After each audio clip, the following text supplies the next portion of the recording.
La plupart des gens pensent que bien communiquer dépend des mots qu'ils utilisent. Mais la vérité est tout autre. Vos mots ne représentent que 10% de votre influence réelle. Les 90%, ce sont la psychologie, la stratégie et votre compréhension du cerveau humain. C'est pour cette raison que certaines personnes peuvent entrer dans une pièce, capter instantanément l'attention, inspirer le respect et obtenir ce qu'elles veulent, alors que d'autres, pourtant brillantes, ont du mal à se faire entendre. La différence n'est ni l'intelligence ni la chance, mais la maîtrise de la communication. Et cette maîtrise n'est pas un don, c'est une compétence que tout le monde peut apprendre. Les grands leaders, négociateurs et orateurs suivent tous des principes psychologiques précis. Comprendre comment les gens perçoivent, réagissent et décident savoir manier le silence et la parole, structurer ses idées de façon à captiver. Quand vous comprendrez cela, vous ne parlerez pas seulement, mieux vous penserez différemment. Chaque interaction deviendra une opportunité d'influence. Mais attention, cette transformation n'a lieu que si vous appliquez réellement les stratégies. Ce ne sont pas des théories à lire une fois, mais des outils à pratiquer chaque jour. Les erreurs fatales de communication. Avant d'apprendre à parler avec puissance, il faut d'abord comprendre ce qui détruit votre influence sans même que vous le réalisiez. 1. La communication réactive. Beaucoup de gens se contentent de répondre, d'attendre que les autres mènent la conversation. Ils suivent le rythme imposé au lieu de le créer. Résultat, ils passent pour des suiveurs, pas des leaders. Un communicant influent prend les devants, guide la discussion et donne la direction. 2. Le trop d'informations. Vous pensez peut-être qu'en donnant plus de détails, vous serez plus convaincant. C'est l'inverse. Le cerveau humain ne réagit pas à la logique en premier, mais à l'émotion. Inonder quelqu'un de chiffres et d'arguments ne le convainc pas, cela l'épuise. Parlez à ses émotions avant de parler à sa raison. 3. La fuite émotionnelle. Si vous êtes nerveux, anxieux ou en manque de confiance, votre corps le trahit. Voix tremblante, gestes agités, ton hésitant. Les gens sentent ces signaux inconscients. Et s'ils sentent que vous ne vous contrôlez pas, ils ne vous feront pas confiance. 4. La communication miroir. Chercher à plaire à tout le monde est un piège. Quand vous copiez le style, les opinions ou l'énergie des autres, vous perdez votre authenticité. Et une personne non authentique devient vite oubliable. 5. La communication défensive. Quand vous prenez tout comme une attaque, vous perdez votre autorité. Les gens respectent ceux qui gardent leur calme sous pression. Être défensif, c'est montrer son insécurité. 6. La quête d'approbation. Chercher à être aimé, plutôt qu'à être respecté, vous rend faible. Les leaders n'ont pas peur du désaccord. Ils privilégient la vérité à la popularité. 7. L'inconscience communicationnelle. Parler sans comprendre comment les mots, la posture et le ton affectent l'autre, c'est comme opérer sans connaître l'anatomie. La communication doit être consciente et stratégique. Le pouvoir des premières impressions. Votre cerveau se fait une opinion sur quelqu'un en moins de 3 secondes. Et cette première impression est extrêmement difficile à changer. Avant même que vous ouvriez la bouche, les gens jugent votre posture, votre regard, votre ton de voix, votre énergie, vos premiers mots. Ce que le cerveau recherche inconsciemment de la confiance, de la compétence, de la crédibilité et du statut. Les personnes qui inspirent respect ont une présence physique stable, elles se tiennent droites, bougent calmement, parlent avec intention et occupent leur espace sans en abuser. Votre regard doit être assuré mais bienveillant. 3 à 5 secondes d'œil à œil suffisent à établir de la confiance sans agressivité. Votre voix est votre instrument d'autorité claire. Posez, respirez. Évitez les phrases montantes qui ressemblent à des questions. Tu vois, elles affaiblissent votre crédibilité. Et vos premiers mots comptent plus que tout. Ne commencez jamais par « désolé de déranger » ou « je ne suis pas sûr », mais commencez fort, clair et droit au but. Partie 2. L'autorité naturelle.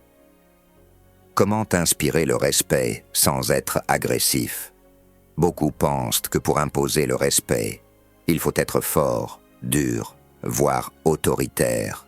En réalité, la vraie autorité est calme, posée et magnétique. Elle ne force pas, elle attire. Les gens respectent ceux qui maîtrisent 3 choses. 1. Leur esprit, ils gardent leur calme, même sous pression. 2. Leurs paroles, ils parlent avec clarté, sans se justifier inutilement. 3. Leur énergie, ils projettent de la stabilité, pas de la nervosité. L'agressivité, elle, n'est qu'une façade de peur. Une personne agressive montre qu'elle a besoin de forcer pour exister. Une personne autoritaire, elle, n'a rien à prouver. Les piliers de l'autorité authentique régulent tes émotions. Ne te laisse pas emporter par la colère ou la peur. Les leaders ne réagissent pas, ils répondent. Ayez confiance dans ton intelligence.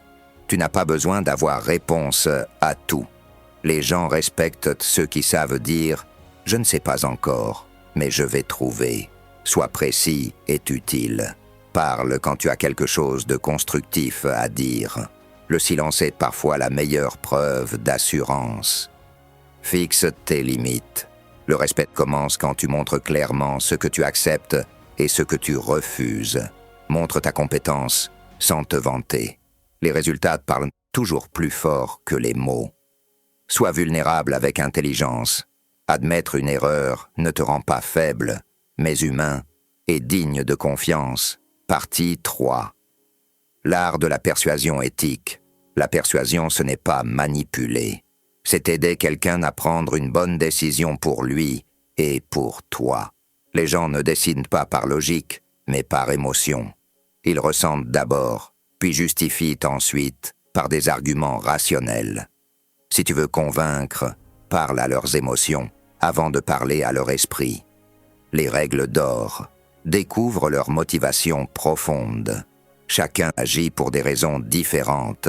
Sécurité, reconnaissance, liberté, croissance. Identifie ce qu'ils veulent vraiment, pas ce qu'ils disent vouloir. Crée une vraie connexion. Les gens n'écoutent que ceux qu'ils aiment, respectent en qui ils ont confiance. Utilise les histoires. Les faits informent. Les histoires transforment. Raconte des exemples réels, émotionnels, concrets. Anticipe les objections. Réponds avant qu'on ne te pose la question. Cela montre ton empathie et ton intelligence. Crée l'urgence sans pression. Aide les gens à comprendre pourquoi agir maintenant est mieux que plus tard, sans les forcer. Facilite la décision. Plus le choix est simple, plus ils disent oui. Élimine les complications. Montre le chemin clair. Partie 4. Le silence stratégique. Le silence est un outil d'influence redoutable. Les personnes puissantes savent se taire. Chaque silence, bien placé, peut dire plus que 100 mots. Les 6 types de silence à maîtriser. 1. Le silence de confiance. Une courte pause avant de parler. Il montre que tu réfléchis avant de répondre.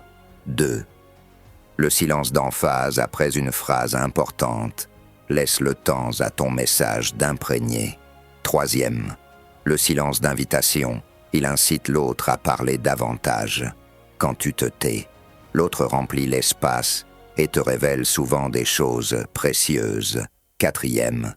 Le silence de réflexion utile pour prendre du recul avant de répondre à une critique. 5e, le silence de tension. Parfois, ne rien dire dans un moment inconfortable pousse l'autre à réfléchir ou à s'ajuster. 6. Le silence d'apaisement. Il calme, apaise, stabilise. Parfois, un regard posé vaut mieux qu'un discours. Les maîtres de la communication savent que le pouvoir n'est pas dans le bruit, mais dans la maîtrise. Partie 5, lire les gens et s'adapter, la calibration sociale. Les meilleurs communicateurs semblent toujours deviner comment agir dans chaque situation. Ce n'est pas un don, c'est de la lecture sociale. Avant de parler, ils observent. Qui a le pouvoir ici? Quelle est l'ambiance tendue, détendue? Qu'est-ce qui compte le plus pour ces gens? Puis, ils ajustent leur ton, leur vocabulaire et leur niveau d'énergie sans jamais perdre leur authenticité. 3 secrets des communicants calibrés. 1. Observer avant d'agir. Lire la salle avant d'ouvrir la bouche. 2e. S'adapter sans se trahir. Changer la forme, pas le fond. Être souple, mais jamais faux. 3e. Réguler ses émotions. Quand tu restes stable alors que les autres s'agitent, tu gagnes automatiquement en stature. Partie 6. L'algorithme de la confiance. La confiance n'est pas innée. Elle se construit et elle repose sur 7 piliers. 1. La compétence. Sois bon dans ce que tu fais. 2. La préparation. Rien ne remplace la préparation mentale et technique. 3e. L'épreuve. Souviens-toi de tes réussites. Elles nourrissent ton assurance. 4e. Le discours intérieur. Parle-toi avec respect, comme à un ami. 5e. La posture. Le corps influence l'esprit. Tiens-toi comme quelqu'un de confiant. 6. La sortie de zone de confort. La confiance grandit à chaque défi surmonté. 7. L'identité. Sois aligné avec qui tu es vraiment. L'authenticité est la plus belle forme de puissance. Partie 7. Les techniques avancées d'influence. L'influence éthique consiste à amener les gens à trouver eux-mêmes la meilleure solution. Quelques leviers puissants. Le recadrage des perceptions aide les gens à voir les choses sous un angle plus positif. La preuve sociale montre que d'autres ont déjà fait ce choix avec succès. La réciprocité donne avant de demander. La cohérence relie ta proposition à leurs valeurs et promesses passées. La rareté, ce qui est rare, attire à condition que ce soit vrai. L'alignement émotionnel, connecte-toi à ce qu'ils ressentent, pas seulement à ce qu'ils disent. Partie 8. Communiquer dans la crise. Les vrais leaders ne disparaissent pas dans le chaos. Quand tout va mal, ils restent clairs, calmes et directs. En situation de crise, 1. Contrôle ton émotion avant tout.